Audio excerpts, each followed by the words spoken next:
Hi friends, welcome to my channel. இன்றைக்கி பார்த்தீங்கன்னா டே 29. இன்றைக்கி வேறு எதுவும் இல்லை. நம்ம 28ல் மொர்டாலிட்டி லெவல் ரொம்பவும் கூடுதலாக இருந்துச்சு. அது ரொம்பவுமே ஒரு சேட் டேயாக தான் இருந்துச்சு. ஏன்னா இது வரைக்கும் நம்ம ஷெட்டில் இந்த மாதிரி எதுவுமே நடந்தது கிடையாது. கூடி போனால் 1-2 அந்த மாதிரி தான் இருக்கும். அதுவும் ஒரு நார்மல் தான், அதனால அது பிரச்சனை இல்லை. பட் நேற்றுக்கு பார்த்தீங்கன்னா 20 கோழிங்க இறந்து போயிடுச்சு. அது பார்த்தப்போமே ரொம்ப கஷ்டமாக இருந்து, அதுவும் இல்லாமல் ஹெல்த்தியான கோழிங்க வேறு.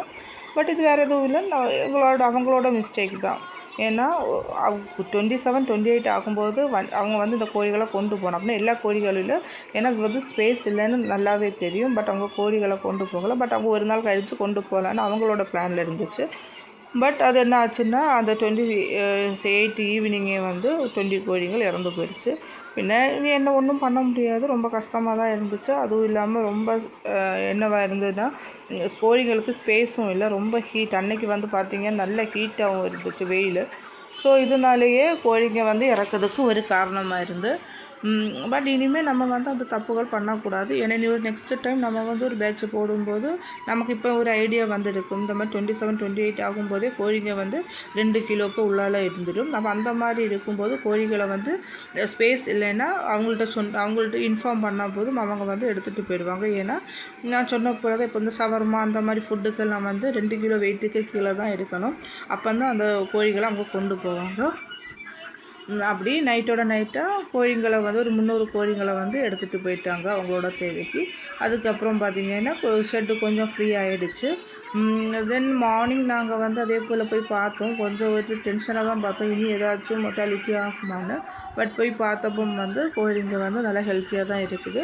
அதுவும் இல்லாமல் எந்த மொர்டாலிட்டியும் இல்லை. பட் இறந்த கோழிகளும் நல்ல ஹெல்த்தியான கோழிங்க தான். ஏன்னா நல்ல வெயிட்டாகவும் இருந்துச்சு. இது அந்த ஒரு அட்டாக்னால தான், அந்த சுவாச பிரச்சனை காரணம் தான் இந்த கோழிகள் இறக்கிறதுக்கு காரணமாக இருந்துச்சு. பட் அதுக்கப்புறம் பார்த்திங்கன்னா 29லேருந்து நமக்கு இனி ஃபினிஷர் ஸ்டார்ட் பண்ணியிருக்கோம்.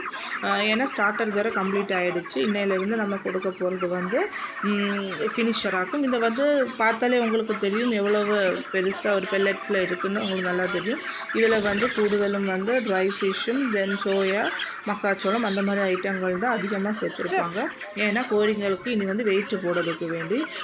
ஸோ இனி எந்தவித மெடிசினும் நம்ம கொடுக்கலாம். ஆஃப்டர் வேக்சினேஷன் முடிஞ்ச அப்புறம் இது வரைக்கும் நம்ம எந்த ஒரு மெடிசனும் கொடுக்கறதில்லை. ஏன்னா கோழிங்க பரவாயில்ல, நல்லா ஹெல்த்தியாக இருக்கிறனால தேவைப்படல. ஏதாச்சும் அன்ஹெல்த்தியாக இருந்தாலும் நமக்கு விட்டமின்ஸ் கொடுக்கலான்னு இருந்தோம். பட் இங்கே ஏதாச்சும் கோழிங்களுக்கு பிரச்சனை சிக்க ஏதாச்சும் வந்துச்சுன்னா நம்ம விட்டமின் கொடுக்க ஸ்டார்ட் பண்ணிடுவோம். பட் இது வரைக்கும் நமக்கு கொடுக்க ஸ்டார்ட் பண்ணல.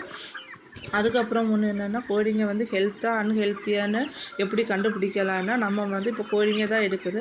நம்ம அந்த கோழிங்களுக்கு கூட நடக்கும்போது அந்த கோழிகள் மூவ் பண்ணுச்சுன்னா, அதாவது ஓடி சாடியெல்லாம் இருந்துச்சுன்னா அந்த கோழிங்க ஹெல்த்தியாக இருக்கும். பார்க்கும்போதே தெரியும், நான் நடக்கும்போது கோழிகள் அந்த இடத்த விட்டு மூவ் ஆகிட்டு இருக்குது.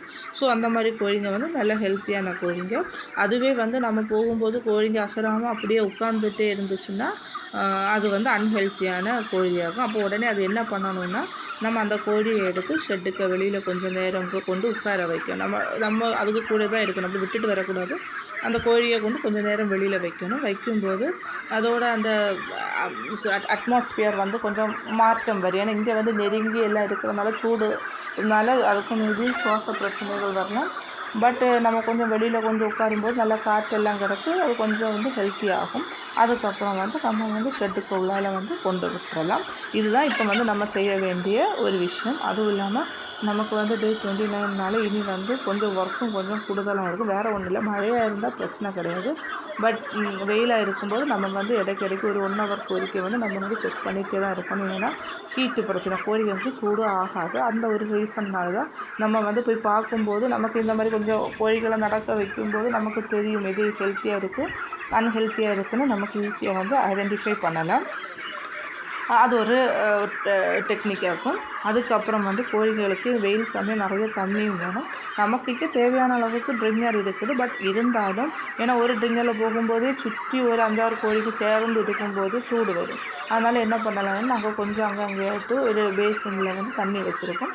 தேவையுள்ள கோழிங்க அதிலே குடிக்கும். தென் ஏதாச்சும் கால் ஏதாச்சும் வச்சுட்டும் இருக்கலாம். ஏன்னா அது சூடு போடுறதுக்கு வேண்டி அந்த கோழிகள் ஏதாச்சும் அதற்கு தெரியும்ல என்னெல்லாம் பண்ணணுமோ.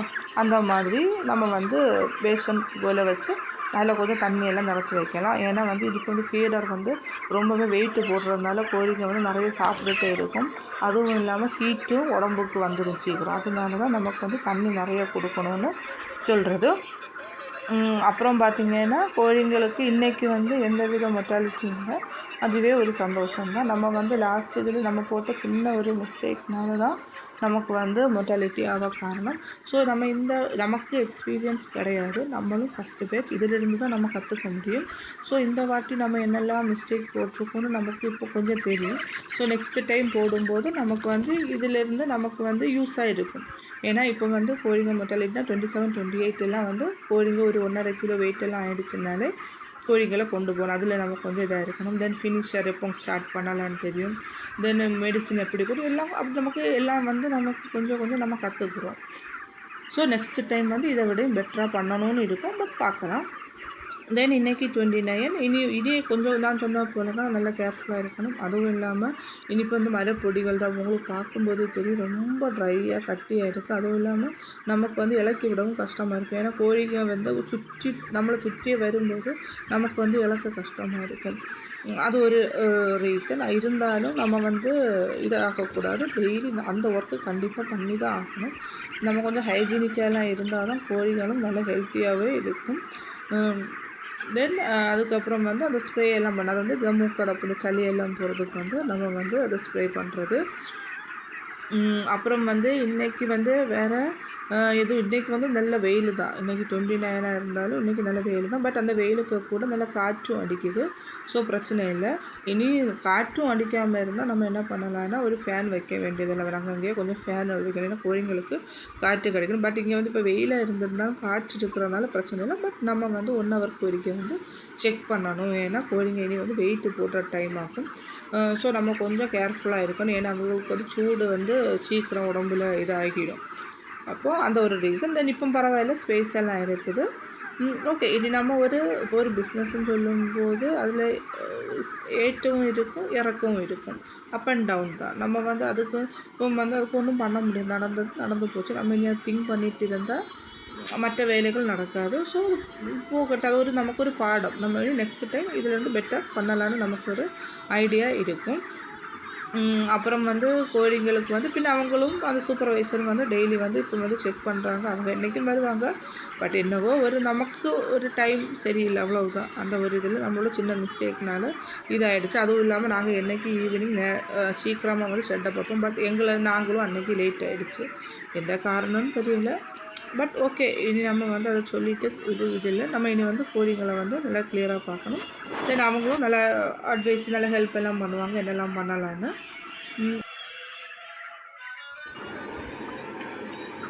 நம்ம இனி வந்து டெய்லி ஒரு மதியம் ஒரு 12:30 ஒரு 4 o'clock வரைக்கும் கொஞ்சம் நல்லா கவனமாக கோழிகளை பார்க்கணும். வேறு எதுவும் கிடையாது. என்ன ஏதாச்சும் அன்ஹெல்த்தியாக சிக்காக ஏதாச்சும் இருந்துட்டு நமக்கு ஐடென்டிஃபை பண்ண முடியும். நம்ம பின்ன அந்த மெத்தட் யூஸ் பண்ணிக்கணும். Okay, thank you.